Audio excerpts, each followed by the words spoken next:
तो ये है बजाज पल्सर। लोग कहते हैं कि इस बाइक ने बजाज को डूबने से बचा लिया था। तभी एक टाइम हुआ करता था बजाज चेतक स्कूटर पूरे इंडिया में मिडिल क्लास फैमिली के लिए एक नंबर हुआ करता था। तब आज बजाज ऑटो पूरे इंडिया में दूसरे नंबर पे है और पूरे दुनिया में एक नंबर पे 3 व्हीलर के मामले में है। सालों तक ये कंपनी 2 व्हीलर के मामले में पूरे इंडिया पे राज किया, लेकिन एक टाइम ऐसा आ चुका था कि ये कंपनी पूरे डूबने की कगार पे आ चुका था। तभी स्टार्ट हुआ जापान का कावासाकी किंग और KD100 ऐसी बाइकों ने बजाज को डूबने से बचा लिया। लेकिन ऐसा क्या हुआ कि ये बजाज कंपनी कावासाकी को छोड़कर ऑस्ट्रेलिया के KTM में दिलचस्पी दिखाना शुरू कर दी। ऐसा क्या हुआ था? क्या कावासाकी ने बजाज को धोखा दिया था या फिर क्या हुआ था? आज पूरे बजाज ऑटो का डिटेल में हम पर्दाफाश करेंगे। आप लोग पूरा वीडियो में लास्ट तक बने रहे। दोस्तों, कहानी का शुरुआत होता है सन 1889 में। एक छोटे से गांव में एक मरवाड़ी को बेटा होता है जिसका नाम था जमुना लाल बजाज, और वो सिर्फ 5 साल की उम्र में राजस्थानी बिजनेसमैन बछराज बजाज ने उनको गोद ले लिया और उनका अंग्रेजों के साथ बहुत अच्छा रिलेशन हुआ करता था। लेकिन वो सिर्फ महाराष्ट्र में रहकर कॉटन ट्रेडिंग का बिजनेस किया करते थे। केवल 4 साल के फार्मर एजुकेशनल के मदद से ही जमुना लाल बजाज इसी बिजनेस से जुड़ गए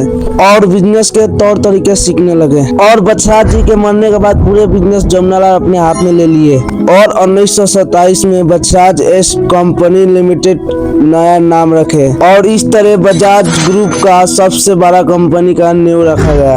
और जमुना लाल बजाज अंग्रेजी हुकूमत के एकदम खिलाफ थे और महात्मा गांधी के स्वदेशी आंदोलन से जुड़े और उन्होंने हमारे देश में बड़े बड़े फैक्ट्री की शुरुआत की क्योंकि हमारे देश के युवा को रोजगार मिल सके। और उन्होंने गांधी जी के कहने पर यूपी में 1931 में एक शुगर मिल की स्थापना किया था जो आज बजाज लिमिटेड हिंदुस्तान के नाम से जाना जाता है और एशिया का सबसे बड़ा चीनी मिल है वो। तभी जमुना लाल बजाज गांधी जी के साथ एकदम व्यस्त होने लगे।